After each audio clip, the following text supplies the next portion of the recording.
ইসলাম বাবু MP 2009 বিশেষ করে 2014 পরের আওয়ামী লীগ আর এখনকার আওয়ামী লীগ, আজকের এই আওয়ামী লীগ যে অনুষ্ঠান থেকে আপনারা এলেন, আছে সারাদিন যে আপনারা সেলিব্রেশন করলেন, সেই আওয়ামী লীগের মধ্যে তফাৎ কি দেখেন? 2 মিনিট সময়। আপনাকে অনেক ধন্যবাদ।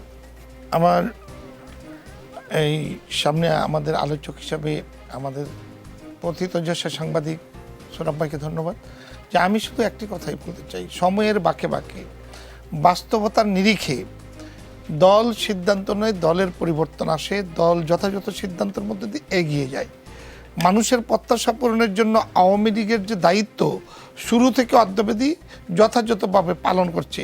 সুতরাং পার্থক্যের বিষয়টাকে আমি বলবো সময়ের চাহিদা। আওয়ামী লীগের এখনকার যে ভুল ভালগুলো, সেগুলো সময়ের চাহিদা। মানুষ মাত্রই ভুল থাকবে। যে কোনো দলের সাংগঠনিক কাঠামো পরিবর্তনের ধারাবাহিকতায় আপনি যেটাকে ভুল মনে করবেন, দল সেটাকে সঠিক মনে করতে পারে। সুতরাং কোনটা ভুল যদি আপনি সেই প্রশ্ন করেন, সেটার জবাব হয়তো আলাদাভাবে দেওয়া যাবে। কিন্তু দলের সিদ্ধান্ত দলকে এগিয়ে নেওয়ার লক্ষ্যে, দেশ এবং জাতিকে যথাযথভাবে দায়িত্ব পালনের মধ্য দিয়ে এই বাংলাদেশকে এগিয়ে নেওয়ার লক্ষ্যে, এর বাইরে কিছু নয়।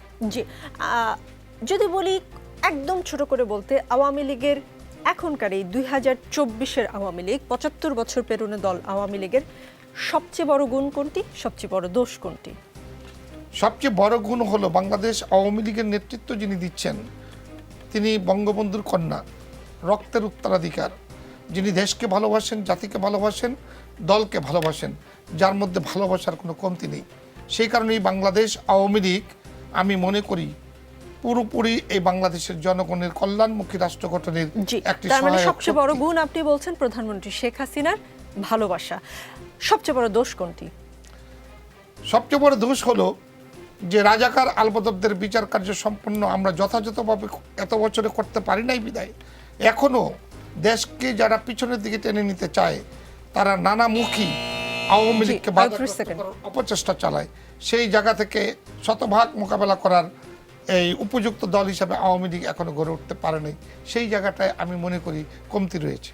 জি, সবচেয়ে বড় গুণ, সবচেয়ে বড় দোষ আমরা শুনে আসলাম।